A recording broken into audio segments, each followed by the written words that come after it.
ಒಂದು ನಿಮಿಷ ನಮ್ಮ ಕಣ್ಣುಗಳನ್ನು ಮುಚ್ಚಿ ಪ್ರಾರ್ಥನೆ ಮಾಡೋಣ. ಮಹಾಕರುಣೆಯು ಕೃಪೆಯುಳ್ಳ ನಮ್ಮ ಕರ್ತನಾದ ಯೇಸು ಕ್ರಿಸ್ತನೇ, 2026ನೇ ವರ್ಷಕ್ಕೆ ನಾವು ಕಾಲಿಡುವಂತೆ ಈ ದಿವಸವನ್ನು ನಾವು ಕಾಣತಕ್ಕದಾಗಿ ನೀವು ಕೃಪೆ ಮಾಡಿ ಕೊಟ್ಟಿರುವುದಕ್ಕಾಗಿ ಸ್ತೋತ್ರ ರಾಜ.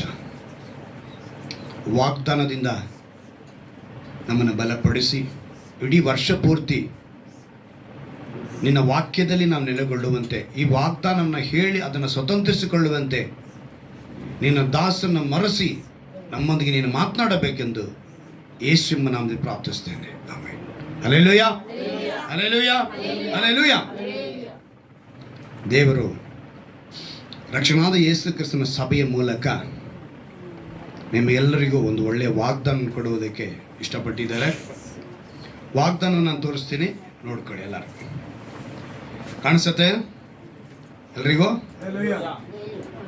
ಯೆಹೋವನು ಹೀಗೆ ಅನ್ನುತ್ತಾನೆ, ಭಯ ಪಡಬೇಡ, ನಾನು ನಿನ್ನನ್ನು ವಿಮೋಚಿಸಿದನಲ್ಲ, ನಿನ್ನ ಹೆಸರಿಡಿದು ಕರೆದನಲ್ಲ, ನೀನು ನನ್ನವನೇ, ನನ್ನ ಕೃಪೆಯೇ ನಿನಗೆ ಸಾಕು.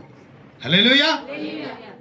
ಎಂಥ ಅದ್ಭುತವಾದ ಮಾತು ಅಂತ ಹೇಳಿದ್ರೆ, ಯಾವ ರೀತಿ ಹೇಳಿದ್ದಾರೆ ಅಂತ ಹೇಳಿದ್ರೆ, ಮೊದಲನೇದಾಗಿ ಭಯ ಪಡಬೇಡ. ಎರಡನೇದು ಹೇಳ್ತಾರೆ, ನಾನು ನಿನ್ನ ವಿಮೋಚಿಸಿದ್ದೀನಿ. ಮೂರನೇದಾಗಿ ಹೇಳ್ತಾರೆ, ಹೆಸರಿಡಿದು ಕರೆದಿದ್ದೀನಿ. ನಾಲ್ಕನೇದಾಗ ಅವ್ರು ಹೇಳ್ತಾರೆ, ನೀನು ನನ್ನವನು. ಹಲ್ಲೆಲೂಯಾ. ಎಂಥ ಮಾತು ನೋಡಿ. ಅವ್ರು ಹೇಳ್ತಾರೆ, ನೀನು ನನ್ನವನು, ನೀನು ನನ್ನವಳು, ನನ್ನ ಕೃಪೆ ನಿನಗೆ ಸಾಕು. ಹಲ್ಲೆಲೂಯಾ. ಎಲ್ಲರೂ ಒಂದು ನಿಮಿಷ ನಿಮ್ಮ ಕಣ್ಗಳನ್ನು ಮುಚ್ಚಿ, ಈ ವಾಗ್ದಾನ ನನಗೆ ನನ್ನ ಕುಟುಂಬಕ್ಕೆ ಇದನ್ನು ನಾನು ಸ್ವತಂತ್ರಿಸಿಕೊಳ್ಳುತ್ತೇನೆ ಅಂತ ಹೇಳಿ ಎಲ್ಲರೂ ದೇವರ ಬಳಿ ಒಪ್ಪಿಸಿಕೊಳ್ಳಿ. ಸ್ತೋತ್ರ ರಾಜ, ಸ್ತೋತ್ರ ಕರ್ತಾನೆ. ಈ ವಾಗ್ದಾನವನ್ನ ಕರ್ತಾನೆ ನನಗೂ ನನ್ನ ಕುಟುಂಬಕ್ಕೂ ಇದು ಅನ್ವಯಿಸುವಂತೆ, ಇದನ್ನು ಸ್ವತಂತ್ರಿಸಿಕೊಳ್ಳುವಂತೆ ಕೃಪೆ ಮಾಡು. ಯೇಸುವನ್ನ ನಾನು ಪ್ರಾರ್ಥಿಸ್ತೇನೆ. ಆಮೆನ್. ಒಂದು ಒಳ್ಳೆ ವಾಗ್ದಾನ ನಮಗೆ ದೇವರು ಕೊಟ್ಟಿದ್ದಾರೆ.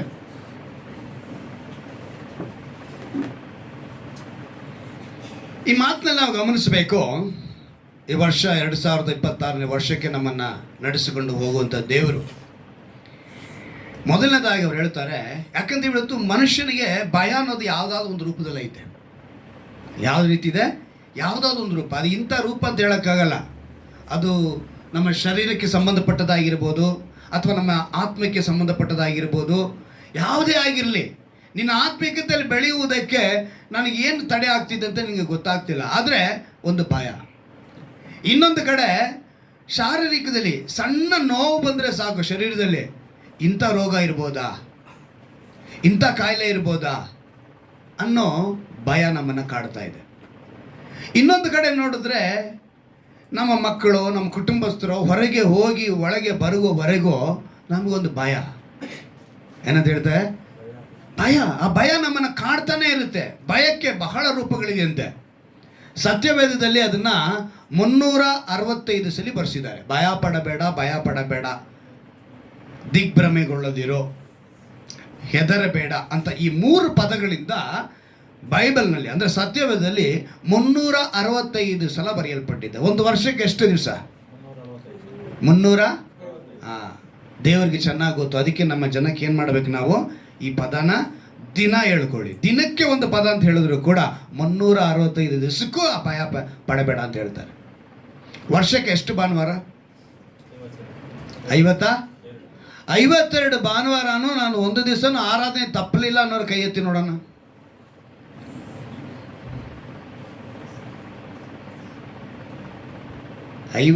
ವಾರದಲ್ಲಿ ನಾವೇನಾಗಿದ್ದೀವಿ?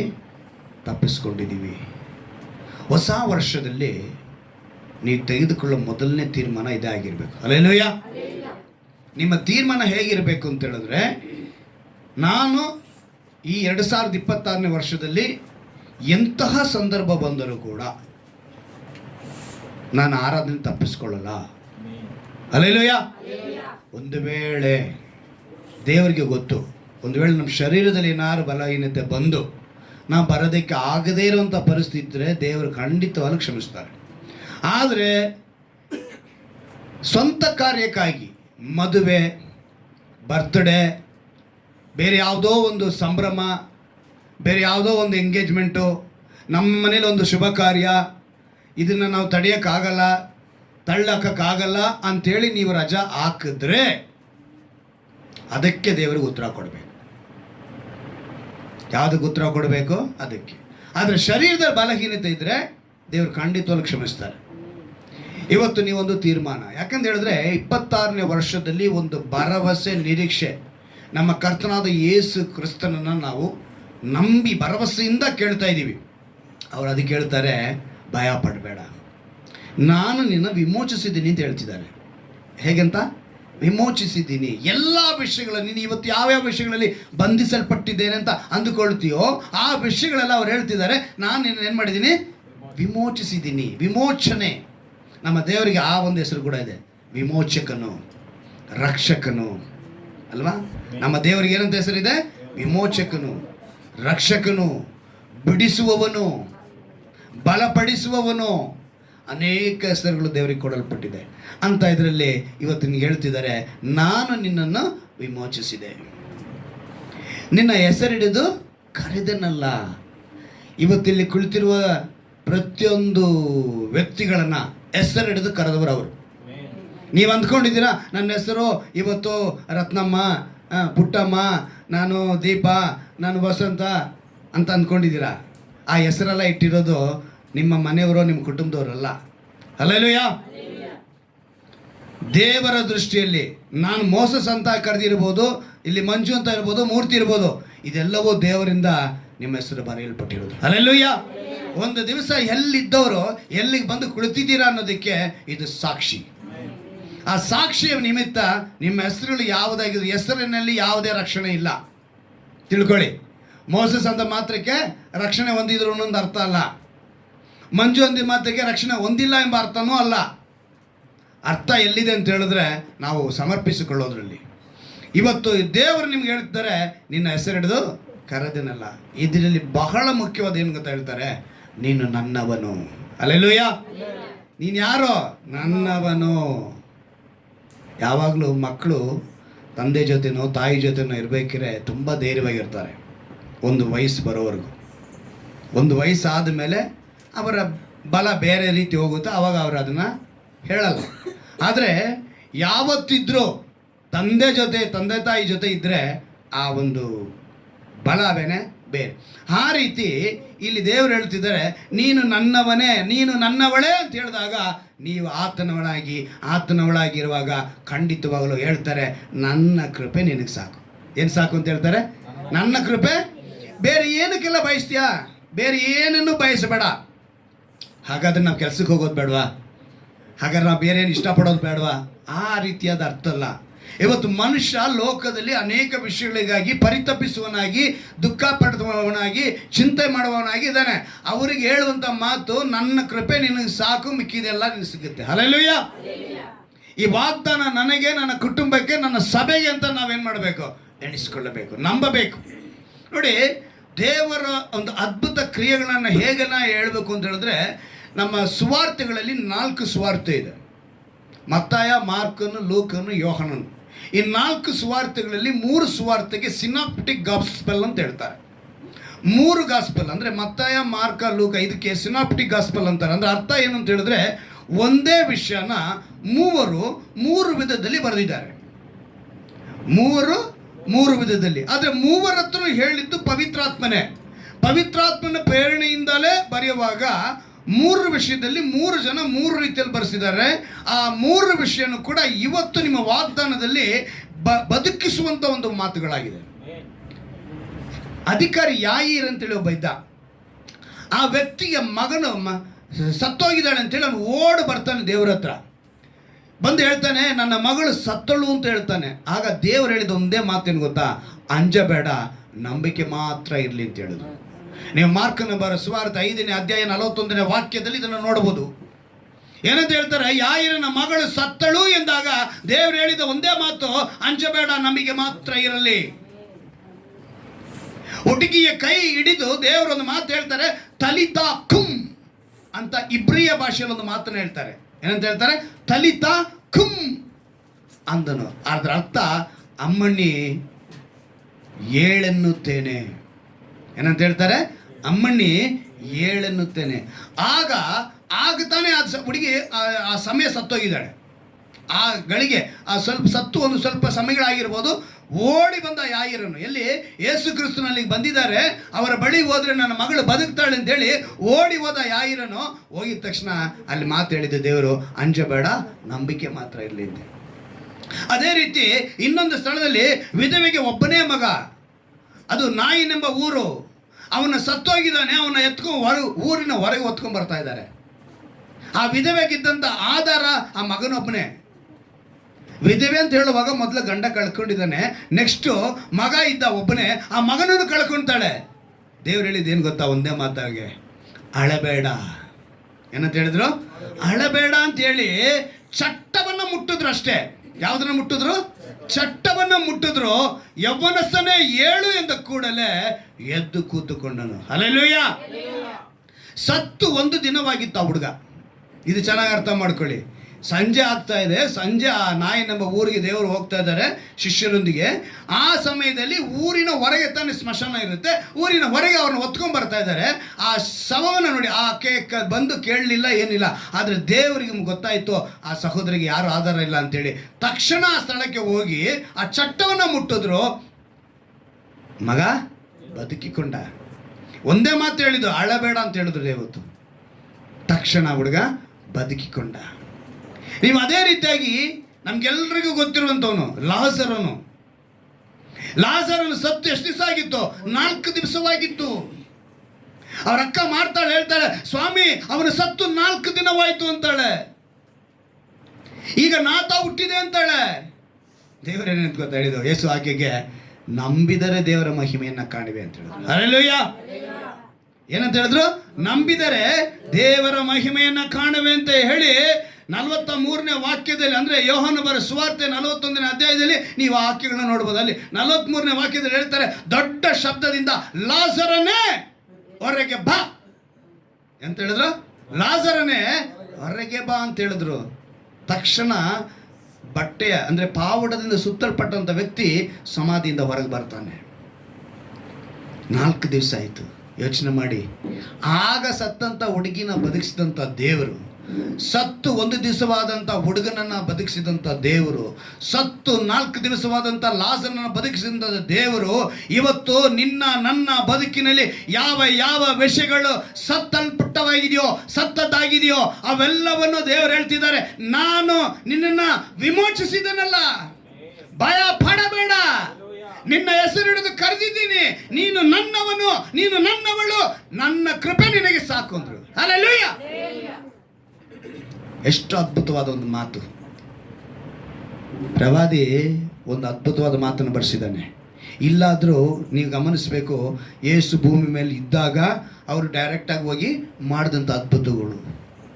ಈಗ ತಂದೆಯಾದ ದೇವರ ಮೂಲಕ ಯೇಸು ಮಾಡಿದಂಥ ಕಾರ್ಯಗಳನ್ನ ನಾವು ಪ್ರವಾದಿ ಯೆಹಜೇಲ್ಕನ ಮೂಲಕ ನೋಡ್ತೀವಿ. ಆ 37ನೇ ಅಧ್ಯಾಯದಲ್ಲಿ ಒಂದು ಹೇಳ್ತಾರೆ, ಪ್ರವಾದಿ ಹೋಗ್ತಾನೆ, ಅಲ್ಲಿ ನೋಡಿದ್ರೆ ಒಣಗಿದ ಎಲುಬುಗಳ ರಾಶಿ. ಏನು ಬಿದ್ದಿದೆ? ಒಣಗಿದ ಎಲುಬುಗಳ ರಾಶಿ. ಯೆಹಜೇಲ್ಕನ ಪ್ರವಾದಿಯ ಗ್ರಂಥ 37ನೇ ಅಧ್ಯಾಯ, ಅದರಲ್ಲಿ ಆ ಮಾತು ಬರೆಯಲ್ಪಟ್ಟಿದೆ ನೋಡಿ.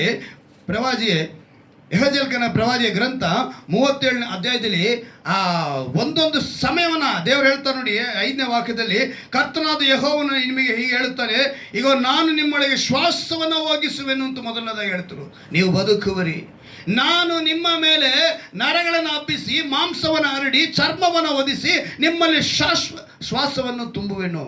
ಒಣಗಿದ ಎಲುಬುಗಳ ರಾಶಿಯನ್ನು ನೋಡಿ ದೇವರು ಮಾಡಿದಂಥ ಅದ್ಭುತ ಹೇಗಿತ್ತು ಅಂತ ಹೇಳಿದ್ರೆ, ಅವರು ಮಾಡಿದಂಥ ಮೊದಲನೇ ಕಾರ್ಯ, ಆ ಒಣಗಿದ ಎಲುಬುಗಳಿಗೆ ಏನಂತ ಹೇಳ್ತಾರೆ, ನರಗಳನ್ನು ಹಬ್ಬಿಸಿದ್ರು, ಮಾಂಸವನ್ನು ಹರಡಿಸಿದ್ರು, ಚರ್ಮವನ್ನು ಒದಿಸಿದರು, ಶ್ವಾಸವನ್ನು ಕೊಟ್ಟರು. ಅದು ದೊಡ್ಡ ಸೈನ್ಯವಾಗಿ ನಿಂತ್ಕೊಳ್ತಂತೆ. ಹೇಗೆ ನಿಂತ್ಕೊಂತದ್ದು? ದೊಡ್ಡ ಸೈನ್ಯವಾಗಿ. ಇವತ್ತು ನಿನ್ನ ಬದುಕು ಒಣಗಿದ್ದ ಸ್ಥಿತಿಯಲ್ಲಿ ಇದೆಯಾ? ಅಯ್ಯೋ, ನನ್ನ ಬದುಕು ಹೀಗೆ ಒಣಗ್ತಾ ಇದೆಯೇ, ನನ್ನ ವಿಷಯಗಳು ಹೀಗೆ ಒಣಗಿ ಹೋಗ್ತಾ ಇದೆಯೇ, ಈ 2025ನೇ ವರ್ಷದಲ್ಲಿ ಈ ಕಾರ್ಯವು ನೆರವೇರಲಿಲ್ವೇ ಅಂತ ಎಂದುಕೊಳ್ಳೋ ಪ್ರತಿಯೊಬ್ಬರಿಗೆ ದೇವರು ಹೇಳುವಂಥ ಮಾತು, ಅವರು ಜೀವವನ್ನು ಕೊಡುವಂಥ ದೇವರು. ಹಲ್ಲೆಲೂಯಾ. ಶ್ವಾಸವನ್ನು ಕೊಡುವಂಥ ದೇವರು. ಹಲ್ಲೆಲೂಯಾ. ಇವತ್ತು ನಿನ್ನನ್ನು ಬದುಕಿಸುವಂಥ ದೇವರು. ಪ್ರೀತಿಯದವರ ಮಕ್ಕಳೇ, 2020ನೇ ವರ್ಷದ ಈ ಮೊದಲನೇ ಆರಾಧನೆಯಲ್ಲಿ ದೇವರು ಹೇಳಿದಂತೆ ಈ ವಾಗ್ದಾನ ನಾವು ಯಾವಾಗಲೂ ಹೇಳ್ತಾನೆ ಇರಬೇಕು. ಸ್ವತಂತ್ರಿಸಿಕೊಳ್ತಾನೆ, ನಾನು ಇದನ್ನು ಸ್ವತಂತ್ರಿಸಿಕೊಳ್ತೇನೆ. ಯಾವ ಯಾವ ವಿಷಯಗಳಲ್ಲಿ ನಿಮ್ಮ ಬದುಕು ಸತ್ತಂತಾಗಿದೆಯೋ ನಿಮ್ಗೆ ಹೇಳ್ತಾರೆ, ಭಯ ಪಡಬೇಡಿ, ನಾನು ನಿಮ್ಮನ್ನು ವಿಮೋಚಿಸಿದ್ದೇನೆ, ಹೆಸರು ಹಿಡಿದು ಕರೆದಿದ್ದೇನೆ, ನೀನು ನನ್ನವನು ನನ್ನವಳು, ನನ್ನ ಕೃಪೆ ನಿನಗೆ ಸಾಕು. ಇಲ್ಲಿಗೆ ಮುಗಿದೋಯ್ತು ಚಾಪ್ಟರ್. ಬೇರೆ ಅಂದರೆ ನನ್ನ ಕೃಪೆ ನಿನಗೆ ಸಾಕು ಅಂತ ಹೇಳೋದಕ್ಕೆ ಮುಖ್ಯ ಉದ್ದೇಶ ಏನಂತ ಹೇಳಿದ್ರೆ, ಇವತ್ತು ನಾವು ಅನೇಕ ವಿಷಯಗಳಲ್ಲಿ ನನಗೆ ಇವ್ರು ಯಾರಾದರೂ ಸಹಾಯ ಮಾಡಿಬಿಡಲ್ವಾ, ನನ್ನ ಮೇಲಕ್ಕೆ ಬಂದ್ಬಿಡಲ್ವಾ. ಇನ್ನೊಂದು ನಮಗೇನು ಗೊತ್ತಾ, ನಮ್ಮ ಬದುಕಿನಲ್ಲಿ ನಾವೇನು ತಿಳ್ಕೊಂಡಿದ್ವಿ ಅಂತ ಹೇಳಿದ್ರೆ, ನಮಗೆ ಯಾರಾದರೂ ಬಂದು ಕೈ ಹಿಡಿದು ಮೇಲೆತ್ತಬೇಕು ಅನ್ನೋ ನೆನಪಿನಲ್ಲೇ ಬದುಕ್ತಾ ಇರ್ತೀವಿ. ನಮ್ಮನ್ನು ಕೈ ಹಿಡಿದು ಮೇಲೆತ್ತಕ್ಕೆ ಒಬ್ಬರು ಬೇಕು, ಅದು ಯೇಸು ಕ್ರಿಸ್ತನಾಗಿರಬೇಕು. ಹಲ್ಲೆಲೂಯಾ. ಬೇರೆ ಯಾರನ್ನು ಕೂಡ ನಾವು ನಂಬಬಾರದು. ಇವತ್ತು ನಮ್ಮ ಸುತ್ತಲೂ ಎಂಥ ಒಂದು ಪರಿಸ್ಥಿತಿ ಇದೆ ಅಂತ ಹೇಳಿದ್ರೆ, ಮಿಂಚು ಹುಳು ಎಷ್ಟು ಜನ ಗೊತ್ತು? ಮಿಂಚು ಹುಳು ಅಲ್ವಾ? ಈ ಮಿಂಚು ಹುಳು ಒಂದು ಬಾರಿ ಹಾರ್ತಾ ಇರಬೇಕಾದ್ರೆ ಅದನ್ನು ಒಂದು ಸರ್ಪ ಬೆನ್ನಟ್ಟಂತೆ. ಯಾವುದು? ಸರ್ಪ, ಹಾವು. ಹುಳಕ್ಕೆ ತಿಳಿಯಿತು, ಓ ಇದು ನನ್ನನ್ನು ಬೇಟೆ ಆಡೋದಕ್ಕೆ ನನ್ನ ಹಿಂದೆ ಬರ್ತಾ ಇದೆ ಅಂತೇಳಿ. ಮಿಂಚು ಹುಳು ನಿಂತು ಸರ್ಪವನ್ನು ನೋಡಿ, ನಾನೊಂದು 3 ಪ್ರಶ್ನೆ ಕೇಳ್ತೀನಿ, ಆ 3 ಪ್ರಶ್ನೆಗೆ ಉತ್ತರ ಕೊಡು. ಸರಿ, ಏನು ಕೇಳು ಅಂತ ಹೇಳ್ತಂತೆ ಸರ್ಪ. ಯಾವತ್ತಾದರೂ ಈ ಲೋಕ ಪ್ರಕಾರವಾಗಿ ನಾನು ನಿನ್ನ ಆಹಾರನ ಅಂತ ಕೇಳ್ತು. ಏನಂತ ಕೇಳ್ತದೆ ಮಿಂಚು ಹುಳು? ನಾನು ನಿನ್ನ ಆಹಾರವ ಅಂತ ಕೇಳ್ತು. ಹಾವು ಹೇಳ್ತು, ಸರ್ಪ ನೀನು ನನ್ನ ಆಹಾರ ಅಲ್ಲ. ಮಿಂಚು ಹುಳು ಸರ್ಪಕ್ಕೆ ಆಹಾರ ಅಲ್ಲ. ಆಮೇಲೆ 2ನೇ ಪ್ರಶ್ನೆ ಕೇಳಿತು, ನಾನು ಯಾವತ್ತಾದರೂ ನಿನಗೆ ಅನ್ಯಾಯ ಮಾಡಿದ್ದೀನ ಅಂತ ಕೇಳ್ತು. ಅದು ಇಲ್ಲ, ನೀನು ಮಾಡಿಲ್ಲ. 3ನೇ ಪ್ರಶ್ನೆ, ಹಾಗೆಂದ ಮೇಲೆ ನನ್ನನ್ನು ಕೊಲ್ಲೋದಕ್ಕೆ ಯಾಕೆ ಪ್ರಯತ್ನ ಮಾಡ್ತಿದ್ದೆ ಅಂತ ಕೇಳ್ತು. ಅದಕ್ಕೆ ಸರ್ಪ ಹೇಳ್ತಂತೆ, ನಿನ್ನಲ್ಲಿರೋ ಬೆಳಕು ನನಗಿಷ್ಟ ಇಲ್ಲ. ಏನಂತ ಹೇಳ್ತಾ ಇದೆ? ನಿನ್ನಲ್ಲಿರೋ ಬೆಳಕು ನನಗೆ ಇಷ್ಟ ಇಲ್ಲ, ನನಗೆ ಕತ್ತಲೆ ಇಷ್ಟ. ಹೀಗೆ ಲೋಕದಲ್ಲಿ ತುಂಬ ಜನ ನಿಮ್ಮ ಸುತ್ತಲಿದ್ದಾರೆ. ನಿಮ್ಮ ಆಶೀರ್ವಾದದ ಬೆಳಕು ಅವ್ರಿಗೆ ಇಷ್ಟ ಆಗಲ್ಲ. ಅವ್ರು ಏನು ಮಾಡಬೇಕು ಅಂತ ಅನ್ಕೊಂತಾರೆ? ನಿಮ್ಮನ್ನ ಕತ್ತಲೆ ಮಾರ್ಪಡಿಸಬೇಕು, ನಿಮ್ಮನ್ನ ಕತ್ತಲೆ ಒಳಗೆ ತಳ್ಳಬೇಕು, ನೀವು ಕತ್ತಲೆಯಲ್ಲೇ ಬದುಕಬೇಕು ಅಂತ ಇಷ್ಟಪಡ್ತಾರೆ. ಆದರೆ ದೇವರು ಹೇಳ್ತಾರೆ, ನಾನು ನಿನ್ನ ವಿಮೋಚಿಸಿದ್ದೀನಿ. ಹಲ್ಲೆಲೂಯಾ. ನಾನು ನಿನ್ನ ವಿಮೋಚಿಸಿದ್ದೀನಿ, ಯಾಕೆ ಭಯ ಪಡ್ತೀಯ ಮಗನೇ? ನೀನು ನನ್ನವನು, ನನ್ನ ಕೃಪೆ ನಿನಗೆ ಸಾಕು. ಹಲ್ಲೆಲೂಯಾ. ವಾಗ್ದಾನವನ್ನು ಹೇಳಬೇಕು, ವಾಗ್ದಾನ ಹೇಳಿ ಭಯ ಪಡಬೇಡ. ದೇವರು ನಂಬಿಗಸ್ತನಾಗಿದ್ದಾನೆ. ನಮ್ಮ ದೇವರು ಎಂಥವರಾಗಿದ್ದಾರೆ? ನಂಬಿಗಸ್ತನಾಗಿದ್ದಾರೆ. 1 ಕೊರಿಂಥದವರಿಗೆ 1ನೇ ಅಧ್ಯಾಯದಲ್ಲಿ ಒಂದು ಮಾತನ್ನು ನಿಮಗೆ ನೆನಪಿಗೆ ತರ್ತೀನಿ ನೋಡಿ. 1ನೇ ಅಧ್ಯಾಯದಲ್ಲಿ 9ನೇ ವಾಕ್ಯದಲ್ಲಿ, ದೇವರು ನಂಬಿಗಸ್ತನು, ನಮ್ಮ ಕರ್ತನಾದ ಯೇಸು ಕ್ರಿಸ್ತನೆಂಬ ತನ್ನ ಮಗನ ಅನ್ಯೋನ್ಯತೆಗೆ ನಿಮ್ಮನ್ನು ಕರೆದವನು ಆತನೇ. ಹಲ್ಲೆಲೂಯಾ. ಎಂಥ ತಂದೆಯಾದ ದೇವರು ಇಲ್ಲಿ ತಂದೆ ಮತ್ತು ಕುಮಾರನ ಕುರಿತು ಬರೆಯಲ್ಪಡ್ತಾ ಇದೆ. ಅಪೊಸ್ತಲನಾದ ಪೌಲನ ಉಪದೇಶ ಪೂರ್ತಿಯಾಗಿ ತಂದೆಯ ಕುರಿತು, ಮಗನ ಕುರಿತು, ಪವಿತ್ರಾತ್ಮನ ಕುರಿತು, ತ್ರಾಯಕದ ಕುರಿತು ಬರೆಯಲ್ಪಟ್ಟಿದೆ. ಇಲ್ಲಿ ಹೇಳ್ತಾನೆ, ಏನಂತ ಹೇಳ್ತಾರೆ ನೋಡಿ, ದೇವರು ನಂಬಿಗಸ್ತನು ಅಂದರೆ ತಂದೆಯಾದ ದೇವರು, ಕರ್ತನಾದ ಯೇಸು ಕ್ರಿಸ್ತನೆಂಬ ತನ್ನ ಮಗನ ಅನ್ಯೋನ್ಯತೆಗೆ ನಿಮ್ಮನ್ನು ಕರೆದವನು ಆತನೇ. ನೀವು ಯೇಸುವಿನ ಬಳಿಗೆ ಬರೋದಕ್ಕೆ ಕಾರಣರಾದವರೇ ತಂದೆಯಾದ ದೇವರು. ಇದನ್ನ ನಾವು ಸರಿಯಾಗಿ ಅರ್ಥ ಮಾಡು. ಅವ್ರು ಹೇಳ್ತಾರೆ, ಈ ಲೋಕದ ಮೇಲೆ ಎಷ್ಟೋ ಪ್ರೀತಿಯನ್ನು ಇಟ್ಟು ತನ್ನ ಒಬ್ಬನೇ ಕುಮಾರನಾದ ಯೇಸು ಕ್ರಿಸ್ತನ ಲೋಕಕ್ಕೆ ಕಳಿಸ್ತಾರೆ. ಏನಕ್ಕೆ? ಈ ಲೋಕನ ರಕ್ಷಿಸಬೇಕು. ಲೋಕ ಅಂದರೆ ನೀನು, ನಾನು. ನಿನ್ನ ರಕ್ಷಿಸುವುದಕ್ಕೂ ನನ್ನ ರಕ್ಷಿಸೋದು. ಈ ವರ್ಷ, ಈ 26ನೇ ವರ್ಷದಲ್ಲಿ ಅನೇಕ ಪ್ರವಾದನೆಗಳು ಬರ್ತವೆ. ನೀವು ನೋಡಿ, ಈ ಪ್ರವಾದನೆಗಳೆಲ್ಲ ಎಷ್ಟು ಮಾತ್ರಕ್ಕೆ ಸರಿಯಾದದ್ದು ಅಂತೇಳಿ ನೀವೇ ಕುಳಿತು ಪ್ರಾರ್ಥನೆಯಲ್ಲಿ ತಿಳ್ಕೊಳ್ಬೇಕು. ನೀವು ಟಿವಿ ನೋಡಿದ್ರೆ ಸಾಕು, ಯೂಟ್ಯೂಬಲ್ಲಿ ನೋಡಿದ್ರೆ ಸಾಕು, ಈ ವರ್ಷ ಹಾಗೆ ನಡೆಯುತ್ತೆ, ಈ ವರ್ಷ ಹೀಗೆ ನಡೆಯುತ್ತೆ, ಅಲ್ಲಿ ಮಳೆ ಆಗುತ್ತೆ, ಇಲ್ಲಿ ಭೂಕಂಪ ಆಗುತ್ತೆ, ಇಲ್ಲಿ ಒಂದು ಅಗ್ನಿ ಜ್ವಾಲೆ ಬರುತ್ತೆ, ಇಲ್ಲಿ ಬಿರುಗಾಳಿ ಬರುತ್ತೆ, ಇಲ್ಲಿ ಪ್ರವಾಹ ಬರುತ್ತೆ, ಅಲ್ಲಿ ಇದು ಕೊಚ್ಕೊಂಡು ಹೋಗುತ್ತೆ, ಇದು ಇಲ್ಲಿ ಕೊಚ್ಕೊಂಡು ಹೋಗುತ್ತೆ. ಬರೀ ನಾಶನದ ಕುರಿತು ಹೇಳ್ತಾ ಇರ್ತಾರೆ. ಅಂದರೆ ಮನುಷ್ಯರಿಗೆ ಭಯ ಇಡಿಸುವಂಥದ್ದೇ. ಹಾಗಂತ ಅದನ್ನು ಹೇಳಬೇಡ ಅಂತ ಹೇಳಿ ದೇವರು ಹೇಳಿಲ್ಲ. ಆದರೆ ದೇವರು ಹೇಳುವಂಥದ್ದು ಏನು ಅಂತ ನಾವು ಸರಿಯಾಗಿ ತಿಳ್ಕೋಬೇಕು. ಇದನ್ನು ಯೇಸು ಕ್ರಿಸ್ತನು ಭೂಮಿ ಮೇಲಿದ್ದಾಗಲೇ ಅನೇಕ ಸಾರಿ ನಮಗೆ ಎಚ್ಚರಿಕೆ ಪಡಿಸಿದ್ದಾರೆ. 1 ಯೋಹಾನನ ಬರೆದ ಪತ್ರಿಕೆ ತೆಗೆದುಕೊಳ್ಳಿ. ಯೋಹಾನ ಬರೆದ ಮೊದಲನೆಯ ಪತ್ರಿಕೆ 4ನೇ ಅಧ್ಯಾಯ ಅಲ್ಲಿ ಮಾತನ್ನ ಹೇಳ್ತಾರೆ ನೋಡಿ, ಮೊದಲನೇ ವಾಕ್ಯದಲ್ಲಿ, ಅನೇಕ ಮಂದಿ ಸುಳ್ಳು ಪ್ರವಾದಿಗಳು ಲೋಕದೊಳಗೆ ಬಂದಿರುವುದರಿಂದ ನೀವು ಆತ್ಮದ ಎಲ್ಲ ನುಡಿಗಳನ್ನು ನಂಬದೆ ಆಯಾ ನುಡಿಗಳು ದೇವರಿಂದ ಪ್ರೇರಿತವಾದವುಗಳೋ ಅಲ್ಲವೋ ಎಂದು ಅವುಗಳನ್ನು ಪರೀಕ್ಷಿಸಬೇಕು. ನಾನು ಇದನ್ನು ಗಮನಿಸಿದ್ದೀನಿ. ಒಬ್ಬರು ಸೇವಕರು ಬರ್ತಾರೆ, ಈ ವರ್ಷ ಆಶೀರ್ವಾದದ ವರ್ಷ, ಈ ವರ್ಷ ಪೂರ್ತಿಯಾಗಿ ಎಲ್ಲ ಸಮಯದಲ್ಲೂ ಎಲ್ಲ ವೇಳೆಯಲ್ಲೂ ನಿಮಗೆ ಆಶೀರ್ವಾದ, ಇದು ಪವಿತ್ರಾತ್ಮನ ನುಡಿಯುತ್ತಿದ್ದಾನೆ ಅಂತ ಹೇಳಿ ಇವರು ಮುಗಿಸಿದ್ರು. ಇನ್ನೊಬ್ಬರು ಸೇವಕರು ಇನ್ನೊಂದು ಚಾನಲ್ನಲ್ಲಿ, ಇನ್ನೊಂದು ವಿಷಯ, ಇನ್ನೊಂದು ಸಭೆಯಲ್ಲಿ ಅವರು ಹೇಳ್ತಾರೆ, ಈ ವರ್ಷ ನಮ್ಮ ದೇಶಕ್ಕೆ ಮಹಾ ಭಯಂಕರವಾದ ದೇಶ, ಇಲ್ಲಿ ಭೂಕಂಪ ಆಗುತ್ತೆ, ಅಲ್ಲಿ ನದಿ ಉಕ್ಕಿ ಬರುತ್ತೆ, ಇಲ್ಲಿ ಇಂಥ ಬಿಲ್ಡಿಂಗ್ ಬಿದ್ದೋಗುತ್ತೆ ಅಂತ ಹೇಳ್ತಾರೆ. ಇವರು ಹೇಳ್ತಾರೆ ಏನಂತ, ಪವಿತ್ರಾತ್ಮನ ಹೇಳಿದ್ದು ಅಂತ ಹೇಳ್ತಾರೆ. ಆಮೇಲೆ ಇನ್ನೊಂದು ನೋಡ್ತೀವಿ, ಹೊರದೇಶದಲ್ಲಿರೋ ಸೇವಕರುಗಳು ಅವರೊಂದು ಹೇಳ್ತಾರೆ, ಅವರೊಂದು ಹೇಳ್ತಾರೆ, ಅವರೊಂದು ಹೇಳ್ತಾರೆ. ಅವಾಗ ಪವಿತ್ರಾತ್ಮನು ಇಲ್ಲೇ ಒಬ್ಬೊಬ್ಬರ ಹತ್ರ ಒಂದೊಂದು ರೀತಿ ಹೇಳಿದ್ರ. ಸೊ ಏನು ಮಾಡ್ಬೇಕು ನಾವು? ದೇವ್ರು ಹೇಳ್ಕೊಡ್ತಾರೆ. 2000 ವರ್ಷಗಳ ಹಿಂದೆ ಸತ್ಯವೇದದಲ್ಲಿ ಬರೆದು ಕೊಟ್ಟಿದ್ದಾರೆ. ಏನಂತ ಬರೆಸ್ಕೊಟ್ಟಿದ್ದಾರೆ? ಸುಳ್ಳು ಪ್ರವಾದಿಗಳು ಲೋಕದೊಳಗೆ ಬಂದಿರುವುದರಿಂದ ಏನಾಗ್ಬಿಟ್ಟಿದ್ದಾರೆ, ಅವರಾಗಲೇ ಬಂದಾಯ್ತು ಸುಳ್ಳು ಪ್ರವಾದಿಗಳು. ಇವರು ಬಂದು ಏನು ಮಾಡ್ತಾರೆ, ನೀವು ಆತ್ಮದ ಎಲ್ಲ ನುಡಿಗಳನ್ನು ನಂಬದೆ ಆಯಾ ನುಡಿಗಳು ದೇವರಿಂದ ಪ್ರೇರಿತವಾದವುಗಳೋ ಅಲ್ಲವೋ ಎಂದು ಅವುಗಳನ್ನು ಪರೀಕ್ಷಿಸಬೇಕು ಅಂತ ನಿಮಗೆ ಕೊಡ್ತಾರೆ. ಕಾರಣ ಏನು? ನೀವು ನಂಬೋದಕ್ಕೆ ಕಾರಣ ಏನು ಬೇಕು ಅಂತ ಹೇಳಿದ್ರೆ, ಅದು ಪವಿತ್ರಾತ್ಮನ ನುಡಿಯಾ ಇಲ್ವಾ ಅಂತ ಹೇಳೋದು ನೀವು ತಿಳ್ಕೋಬೇಕು. ಅಂದರೆ ಪವಿತ್ರಾತ್ಮ ಮೊದಲನೇದಾಗಿ ನಿನ್ನೊಳಗಿರಬೇಕು. ಹಲ್ಲೆಲೂಯ. ನಿನ್ನೊಳಗಿದ್ರೆ ಅದು ಪವಿತ್ರಾತ್ಮನ ಮಾತು ಅಂತ ತಿಳಿಯುತ್ತೆ. ಏನು ಎಷ್ಟು ದೇವರು ಎಚ್ಚರಿಕೆ ಪಡಿಸ್ತಾರೆ. ಇವತ್ತು ಮನುಷ್ಯನಿಗೆ ಭಯ, ನಾಳೆ ಏನು ನಡೆಯುತ್ತೋ, ಭವಿಷ್ಯ ಏನಾಗುತ್ತೋ, ನನ್ನ ಕುಟುಂಬದಲ್ಲಿ ಏನು ನಡೆಯುತ್ತೋ, ನನ್ನ ಕೈಯಿನ ಪ್ರಯಾಸದಲ್ಲಿ ಏನು ನಡೆಯುತ್ತೋ, ನನ್ನ ಮಗನಿಗೆ ಮದುವೆ ನಡೆಯುತ್ತಾ, ನನ್ನ ಮಗಳಿಗೆ ಮದುವೆ ನಡೆಯುತ್ತಾ, ನನಗೆ ಈ ಶುಭ ಕಾರ್ಯ ನಡೆಯುತ್ತಾ, ನಾನು ಈ ಮನೆ ಕಟ್ಟಕ್ಕಾಗುತ್ತಾ, ನಾನು ಅಲ್ಲಿಗೆ ಹೋಗೋಕ್ಕಾಗುತ್ತಾ, ನನ್ನ ಕಾರ್ಯಗಳು ಏನು ನಡೆಯುತ್ತೆ, ಹೀಗೆ ನಾನಾ ವಿಧವಾದ ಯೋಚನೆಗಳಿಂದ ಏನು ಮಾಡ್ತಾನೆ, ಭಯ ಪಡ್ತಾನೆ. ದೇವರು ಹೇಳ್ತಾರೆ, ಭಯ ಪಡಬೇಡ, ನಾನು ನಿನ್ನ ವಿಮೋಚಿಸಿದ್ದೀನಿ, ನಿನ್ನ ಹೆಸರಿಡಿದು ಕರೆದಿದ್ದೀನಿ, ನೀನು ನನ್ನವನು ನನ್ನವಳು, ನನ್ನ ಕೃಪೆ ನಿನಗೆ ಸಾಕು ಅಂದ ಮೇಲೆ ಎಕ್ಸ್ಟ್ರಾ ಫಿಟ್ಟಿಂಗ್ ಥರ ಯಾಕೆ ಇಟ್ಕೊತೀರಾ ಅಂತ ಕೇಳ್ತಾರೆ ದೇವರು. ನೀವೇ ಸೇರಿಸ್ಕೊಳ್ಳೋದು ಎಲ್ಲವನ್ನ, ನೀವೇ ಬೇರೆ ವಿಷಯಗಳನ್ನ ನಿಮ್ಮೊಳಗೆ ಸೇರಿಸ್ಕೊಂಡು ನೀವೇನು ಮಾಡ್ತೀರಾ, ದೇವರಿಂದ ದೂರ ಆಗ್ತೀರಾ. ಅದಕ್ಕೆ ದೇವರು ಇವತ್ತು ಹೇಳ್ಕೊಡ್ತಾರೆ. ಇನ್ನೊಂದು ಮತ್ತಾಯನ ಬರೋ ಸುವಾರ್ತೆ 6ನೇ ಅಧ್ಯಾಯದಲ್ಲಿ ಒಂದು ಮಾತನ್ನು ನಿಮಗೆ ನೆನಪಿಗೆ ತರ್ತೀನಿ ನೋಡಿ. ಒಂದು ಅದ್ಭುತವಾದ ಮಾತನ್ನು ಹೇಳ್ತಾರೆ ದೇವರು. ಯಾವ ರೀತಿಯಾಗಿ ನಾಳಿನ ವಿಷಯದ ಕುರಿತು ಇವತ್ತು ಮನುಷ್ಯ ಚಿಂತಿಸುವನಾಗಿದ್ದಾನೆ ಅನ್ನೋದಕ್ಕೆ ಅಲ್ಲಿ ಆ ಮಾತನ್ನು ಬರೆಸಿದ್ದಾರೆ. ಮತ್ತಾಯನ ಬರೋ ಸುವಾರ್ತೆ 6ನೇ ಅಧ್ಯಾಯ 34ನೇ ವಾಕ್ಯದಲ್ಲಿ ನೋಡುವಾಗ, ನಾಳಿನ ವಿಷಯವಾಗಿ ಚಿಂತೆ ಮಾಡಬೇಡಿರಿ. ಏನಂತ ಹೇಳ್ತಾರೆ? ನಾಳಿನ ವಿಷಯವಾಗಿ ಚಿಂತೆ ಮಾಡಬೇಡಿರಿ, ನಾಳಿನ ದಿನವು ತನ್ನದನ್ನು ತಾನೇ ಚಿಂತಿಸಿಕೊಳ್ಳುವುದು, ಆವತ್ತಿನ ಕಾಟ ಆವತ್ತಿಗೆ ಸಾಕು. ಈಗ ನಿಮ್ಗೊಂದು ಹೇಳ್ತೀನಿ. ಈಗ ಈ ಬಾಗಿಲಿದೆಯಲ್ಲ, ಈ ಬಾಗಿಲು ನಾನು ಮುಚ್ಚಿಸ್ತೀನಿ ಅಂತ ಇಟ್ಕೊಳ್ಳೋಣ. ಈ ಬಾಗಿಲು ಈ ಕಡೆಗೆ ನಾನಿದ್ದೀನಿ, ಬಾಗಿಲಿಗೆ ಆ ಕಡೆ ಏನಿದೆ ಅಂತ ನಾನು ಹೇಳೋಕ್ಕಾಗುತ್ತಾ? ಯಾಕೆಂದರೆ ಬಾಗಿಲು ಮುಚ್ಚಲ್ಪಟ್ಟಿದೆ, ಅದು ಆ ಕಡೆ ಒಂದು ನಡೀತಾರ ಒಂದು ವಿಷಯ. ಈಗ ಅದೇ ರೀತಿಯಲ್ಲಿ ನಮ್ಮ ಬದುಕಿನಲ್ಲಿ ನಾವು ಬಾಗಿಲಿಂದ ಈ ಕಡೆಗಿದ್ದೀವಿ, ಅದು ಇವತ್ತು. ನಾಳೆ ಅನ್ನೋದು ಬಾಗಿಲಿಂದ ಆ ಕಡೆ ಇದೆ. ನಿನಗೇನು ಗೊತ್ತು ನಾಳಿನ ಬಗ್ಗೆ? ನೀನು ಯಾಕೆ ಚಿಂತೆ ಮಾಡ್ತೀಯಾ? ದೇವರು ಅದನ್ನು ಹೇಳ್ತಾ ಇರೋದು. ಆ ಕಡೆ ಇರೋದು ಗೊತ್ತಿಲ್ಲ, ಆದರೆ ಆ ಕಡೆಯಿಂದ ಬಾಗಿಲು ತಟ್ತಾ ಇದ್ದಾರೆ ಒಬ್ರು. ಯೇಸು ಕ್ರಿಸ್ತನ್ ಏನು ಮಾಡ್ತಿದ್ದಾರೆ? ಬಾಗಿಲು ತಟ್ತಾ ಇದ್ದಾರೆ. ನೀನು ತೆಗೆದು ಬಿಟ್ರೆ ನೀನೇನು ಮಾಡ್ತೀಯಾ?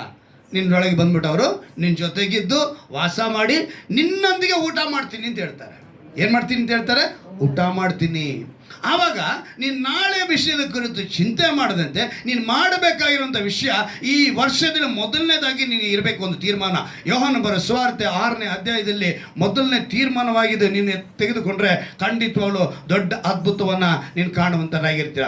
6ನೇ ಅಧ್ಯಾಯದಲ್ಲಿ 27ನೇ ವಾಕ್ಯವನ್ನು ದೇವರು ಹೇಳ್ತಾರೆ. ನೀನು ತೆಗೆದುಕೊಳ್ಳಬೇಕಾಗಿರೋಂಥ ತೀರ್ಮಾನ ಇದೆ. ಏನಂತ ಹೇಳ್ತಾರೆ? ದುಡೀರಿ, ಕೆಟ್ಟು ಹೋಗುವ ಆಹಾರಕ್ಕಾಗಿ ದುಡಿಯಬೇಡಿರಿ, ನಿತ್ಯ ಜೀವಕ್ಕೆ ಉಳಿಯುವ ಆಹಾರಕ್ಕಾಗಿ ದುಡಿಯಿರಿ. ಇಂಥ ಆಹಾರವನ್ನು ಮನುಷ್ಯ ಕುಮಾರನು ನಿಮಗೆ ಕೊಡುವನು. ಇದಕ್ಕಾಗಿ ತಂದೆಯಾದ ದೇವರು ಆತನನ್ನು ನೇಮಿಸಿ ಮುದ್ರೆ ಹಾಕಿದ್ದಾನೆ. ತಂದೆಯಾದ ದೇವರಿಲ್ಲದೆ ಕುಮಾರನಾದ ಯೇಸು ಕ್ರಿಸ್ತನ್ ಇಲ್ಲವೇ ಇಲ್ಲ. ಪ್ರತಿ ಸಮಯದಲ್ಲೂ ಜೊತೆಗೇ ಇದ್ರು. ಹಲ್ಲೆಲೂಯಾ. ಅವ್ರು ಏನ್ ಮಾಡಿದ್ರು, ಇಲ್ಲಿ ಹೇಳಲ್ಪಡ್ತಾ ಇದೆ, ಯಾವುದಕ್ಕಾಗಿ ನಾವು ದುಡಿಬೇಕಂತೆ, ಕೆಟ್ಟು ಹೋಗುವ ಆಹಾರಕ್ಕಾಗಿ ದುಡಿಬೇಕಾಗಿಲ್ಲ. ಅಂದ್ರೆ ಈ ಲೋಕದಲ್ಲಿ ಬದುಕುವುದಕ್ಕೆ ನಾವು ಅನೇಕ ಕಾರ್ಯಗಳನ್ನು, ಅಂದ್ರೆ ಬೆಳೆ ಬೆಳಿಬಾರ್ದು ಅಂತ ಹೇಳಿಲ್ಲ, ಬೆಳೆ ಬೆಳೆಸಬಾರ್ದು ಅಂತ ಹೇಳಿಲ್ಲ ದೇವರು. ಅದಲ್ಲ, ನಿಮ್ಮ ದುಡಿಮೆ ಮೊದಲನೇದಾಗಿ ಯಾವುದಕ್ಕಿರಬೇಕು ಅಂದರೆ ಆತ್ಮಿಕ ಆಹಾರ. ಈ ಆತ್ಮಿಕ ಆಹಾರ ಇದನ್ನೇ ಹೇಳ್ತಾರೆ, ಅಳಿದು ಹೋಗುವ ಆಹಾರಕ್ಕಾಗಿ ದುಡಿಯಬೇಡಿರಿ, ನಿತ್ಯ ಜೀವಕ್ಕೆ ಉಳಿಯುವ ಆಹಾರಕ್ಕಾಗಿ ದುಡಿಯಿರಿ. ಅಂದರೆ ಆತ್ಮಿಕ ಆಹಾರ ಅಂದರೆ ದೇವರ ವಾಕ್ಯ ಕೇಳುವುದಕ್ಕೆ ನೀವು ಸಭೆಗೆ ಬರಬೇಕು. ಹಲ್ಲೆಲೂಯಾ. ಈ ಸಭೆಗೆ ಬಂದಾಗ ದೇವರ ವಾಕ್ಯ ನಿಮ್ಮನ್ನು ಆಳ್ವಿಕೆ ಮಾಡುತ್ತೆ.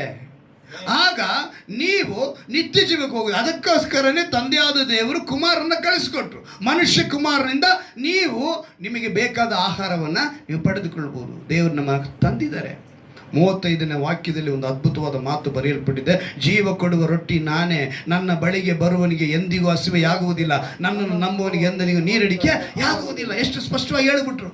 ಜೀವ ಕೊಡುವ ರೊಟ್ಟಿ ಅವರೇ. ಅದಕ್ಕೆ ನಾವು ತಿಂಗಳಿಗೊಂದು ಸರಿ ಏನು ಮಾಡ್ತೀವಿ, ಕರ್ತನ ಮೇಜನ ಆಚರಿಸಿ ಆತನ ಶರೀರ ಆತನ ರಕ್ತ ನಮ್ಮೊಳಗೆ ಬಂದ್ಬಿಡ್ಬೇಕು. ನಾವು ಯೋಚನೆ ಮಾಡಬೇಕು. ಇವತ್ತು ಅನೇಕ ಸಾರಿ ದೇವರು ಹೇಳ್ತಾರೆ, ಶತ್ರು ದೇವರನ್ನ ಒಂದು ಶೋಧನೆ ಮಾಡಿದಾಗ ಮನುಷ್ಯನು ರೊಟ್ಟಿ ತಿಂದ್ರೆ ಅದಕ್ಕೆ ಬದುಕುವುದಿಲ್ಲ, ದೇವರ ಬಾಯಿಂದ ಹೊರಡುವ ಪ್ರತಿಯೊಂದು ಮಾತಿನಿಂದಲೂ ಬದುಕುತ್ತಾನೆ. ಇದನ್ನು ಹೊಸ ಒಡಂಬಡಿಕೆ ಮಾತ್ರ ಸೀಮಿತವಲ್ಲ. ಧರ್ಮೋಪದೇಶ ಕಾಂಡದಲ್ಲಿ ಹಳೆ ಒಡಂಬಡಿಕೆ ಭಾಗದಲ್ಲಿ ಕೂಡ ಮೋಶೆಯ ಮೂಲಕ ದೇವರು ಬರೆಸ್ತಾರೆ. 8ನೇ ಅಧ್ಯಾಯದಲ್ಲಿ 3ನೇ ವಾಕ್ಯದಲ್ಲಿ ನೋಡಿ, ಇದೇ ಮಾತ, ಮನುಷ್ಯನು ರೊಟ್ಟಿ ಮತ್ತಿಂದ ಮಾತ್ರಕ್ಕೆ ಬದುಕುವುದಿಲ್ಲ. ಯಾಕೆ ಅಂತ ಹೇಳಿದ್ರೆ, ಅವರು ಐಗುಪ್ತದಿಂದ ಬಿಡಿಸ್ಕೊಂಡು ಬಂದಾಗ ಅವ್ರ ಚಪ್ಪಲಿ ಕಿತ್ತೋಗ್ಲಿಲ್ಲ, ಬಟ್ಟೆ ಕಿತ್ತೋಗ್ಲಿಲ್ಲ. ಅಂತ ಚಪ್ಪಲಿ ಅಂದರೆ ಬೆಳೀತಾ ಬೆಳೀತಾ ಚಪ್ಪಲಿ ಬೆಳೀತು, ಬೆಳೀತಾ ಬೆಳೀತಾ ಬಟ್ಟೆ ಬೆಳೀತು. ಅಂತ ಒಂದು ಆಶೀರ್ವಾದದಲ್ಲಿ ಅವ್ರು ಬಂದರು. ಅಂತ ಅದ್ಭುತವಾದ ಆಶೀರ್ವಾದ ಇವತ್ತು ನಿನಗೂ ನನಗೂ ಕಾದಿದೆ. ಅದನ್ನ ನಾವೇನು ಮಾಡಬೇಕು, ಯೋಚನೆ ಮಾಡ್ತೀವಿ. ನಂಬಿಕೆ ಎಂಬ ಗುರಾಣಿ ಹಿಡಿದುಕೊಳ್ಬೇಕ್ರಿ. ಎಫೆಸರ್ ಬರೆದ ಪತ್ರಿಕೆಯಲ್ಲಿ 6ನೇ ಅಧ್ಯಾಯದಲ್ಲಿ 16ನೇ ವಾಕ್ಯದಲ್ಲಿ ಹೇಳ್ತಾನೆ, ಕೆಡುಕನು ಅಗ್ನಿ ಬಾಣಗಳನ್ನ ಎಸಿತಾನಂತೆ. ನೀವು ನಂಬಿಕೆ ಎಂಬ ಗುರಾಣಿ ಹಿಡಿದುಕೊಳ್ಳಿ. ಅವನು ಎಸೆಯುವ ಬಾಣವನ್ನೆಲ್ಲ ಈ ಗುರಾಣಿ ಹಿಡ್ಕೋಬೇಕು. ನೀವು ಗುರಾಣಿ ಅಂದರೆ ವಾಕ್ಯ ಎಂಬ ಖಡ್ಗವನ್ನು ಇಟ್ಕೋಬೇಕು, ಅವನ್ನ ಸೋಲಿಸ್ಬೋದು. ನೀವು ಮಾಡಬೇಕಾಗಿರೋದಿಷ್ಟೇ. ಆದರೆ ನಾವು ಇವತ್ತೇನು ಮಾಡ್ತೀವಿ, ನಂಬಿಕೆಯನ್ನು ಕಳೆದುಕೊಳ್ತೀವಿ. ನಮ್ಮ ಭರವಸೆ, ಅದಕ್ಕೆ ಹೇಳಿದ್ದು, ಈ 26ನೇ ವರ್ಷದಲ್ಲಿ ನಿಮ್ಮ ಭರವಸೆ ಪೂರ್ತಿಯಾಗಿ ದೇವರ ಮೇಲೆ ಇರಬೇಕು. ಇಬ್ಬರು ವ್ಯಕ್ತಿಗಳು ಸೌದೆ ಕಡಿಯಕ್ಕೆ ಹೋದರು. ಸೌದೆ ಕಡ್ಕೊಂಡ್ಬಂದು ತುಂಡು ಮಾಡಬೇಕಿತ್ತು. ತುಂಡು ಮಾಡಬೇಕಿದ್ರೆ ಒಬ್ಬ ಹೇಳ್ತಾನೆ, ನೋಡು ನಮ್ಮಿಬ್ಬರಿಗೆ ಒಂದು ಪಂದ್ಯ ಇಟ್ಕೊಳ್ಳೋಣ, ಯಾರು ಹೆಚ್ಚಿಗೆ ತುಂಡು ಮಾಡ್ತೀವಿ ಅಂತ. ಇಬ್ಬರು ಆರಂಭಿಸಿದ್ರು. ಒಬ್ಬ ವ್ಯಕ್ತಿ ಟೀ ಕಾಫಿ ಊಟ ಏನು ಇಲ್ದಿರಂಗೆ ತುಂಡು ಮಾಡ್ತಾನೇ ಇದ್ದಾನೆ. ಆದರೆ ಅವನಿಗೆ ಇನ್ನೊಬ್ಬ ವ್ಯಕ್ತಿ ಮೊದಲನೇದಾಗಿ ತಿಂಡಿ ಮಾಡ್ದ, ಸ್ವಲ್ಪ ತುಂಡು ಮಾಡ್ದ, ಮತ್ತೆ ಬಂದ ಊಟಕ್ಕೆ ಮಾಡ್ದ, ಮತ್ತೆ ಬಂದ ತುಂಡು ಮಾಡ್ದ, ಮತ್ತೆ ಸಂಜೆ ಟೀಗೆ, ಹೀಗೆ ಮಾಡಿಕೊಂಡು ಸಂಜೆ ಆದ್ರೆ ಬಂದು ನೋಡಿದ್ರೆ ಯಾವಾಗ ಇವನು ತಿಂಡಿ ಮಾಡಿಕೊಂಡು ಟೀ ಕುಡ್ಕೊಂಡು ಎಲ್ಲ ಮಾಡ್ತಿದ್ದೋ ಅವನ ತುಂಡುಗಳೇ ಜಾಸ್ತಿ ಇದೆ, ಇವನು ಬಿಡದೀರ ತುಂಡು ಮಾಡ್ತಾರನ್ನೋ ಸೌದೆ ಕಡಿಮೆನೇ ಇದೆ ತುಂಡು. ಹೇಗೆ ಸಾಧ್ಯ ಇದು? ನೀನೇನೋ ಚಮತ್ಕಾರ ಮಾಡಿದೆ ಅಂದ. ಏನೂ ಇಲ್ಲ, ನಾನು ಮಾಡೋವಾಗೆಲ್ಲ ಒಂದು ವಿಷಯ ಮಾಡ್ತಿದ್ದೆ, ನೀನು ಅದನ್ನು ಗಮನಿಸಿದ್ಯಾ ಅಂದ. ಏನು ಅಂತ ಹೇಳಿದ್ರೆ, ಅವನು ಟೀ ಕುಡ್ಕೊಂಡು ಆ ಕೊಡ್ಲಿನ ಚೂಪ್ ಮಾಡ್ತಾ ಇದ್ದ. ಏನು ಮಾಡ್ತಾ ಇದ್ದ? ಚೂಪ್ ಮಾಡ್ತಾ, ಶಾರ್ಪ್ ಮಾಡ್ತಾ ಇದ್ದ, ಚಾಣೆ ಹಿಡ್ಕೊತಾ ಇದ್ದ, ಉಜ್ಜಿ ತುಂಡು ಮಾಡ್ತೀವಿ. ಆದರೆ ಇವನು ಬೆಳಿಗ್ಗೆ ಸ್ಟಾರ್ಟ್ ಮಾಡಿದ ಕೊಡ್ಲಿ ಏಟು ಹೊಡಿತಾ ಏನಾಗೋಯ್ತು, ಅದು ಮಂಡಾಗೋಯ್ತು. ಇವನು ಒಂದು ಏಟಿಗೆ 4 ಪೀಸ್ ಮಾಡ್ತಾ ಇದ್ರೆ ಅವನು ಒಂದು ಏಟಿಗೆ 1 ಏಟು ಕೂಡ ಹೋಗ್ತಾ ಇಲ್ಲ. ಅಲ್ಲಿ ಅವ್ನು 4 ತುಂಡು ಮಾಡಿದ್ರೆ ಇನ್ನು 1 ತುಂಡು ಮಾಡ್ತಾ ಇದ್ದಾನೆ. ಇವತ್ತು ನೀನು ನಾನು ಒಂದು ವಿಷಯ ಅಂತ ತಿಳ್ಕೋಬೇಕು. ಯೆಶಾಯನ ಪ್ರವಾದಿಯ ಗ್ರಂಥ 41ನೇ ಅಧ್ಯಾಯ ತೆಗೆದುಕೊಂಡು, ಯೆಶಾಯನ ಪ್ರವಾದಿಯ ಗ್ರಂಥ 41ನೇ ಅಧ್ಯಾಯ, ಅದರಲ್ಲೊಂದು ಮಾತು ನಾನು ನೆನಪಿಗೆ ತರ್ತೀನಿ. ಯೆಶಾಯನ ಪ್ರವಾದಿಯ ಗ್ರಂಥ 41ನೇ ಅಧ್ಯಾಯ 15ನೇ ವಾಕ್ಯನ ಓದ್ತೀನಿ ಕೇಳಿ. ಈಗೋ ನಾನು ನಿನ್ನನ್ನು ಮಸೆದ ಮೊನೆ ಹಲ್ಲಿನ ಹೊಸ ಅಂತಿಕುಂಟೆಯನ್ನಾಗಿ ಮಾಡಿದ್ದೇನೆ. ನೀನು ಬೆಟ್ಟಗಳನ್ನು ಒಕ್ಕುತ್ತಾ ಪುಡಿಗೈದು ಗುಟ್ಟಗಳನ್ನು ಒಟ್ಟು ಮಾಡಿವಿ. ನೀನು ತೂರಲು ಅವುಗಳನ್ನು ಗಾಳಿಯು ಬಡಿದುಕೊಂಡು ಹೋಗುವುದು, ಬಿರುಗಾಳಿಯು ಚೆಲ್ಲಾಪಿಲ್ಲಿ ಮಾಡುವುದು.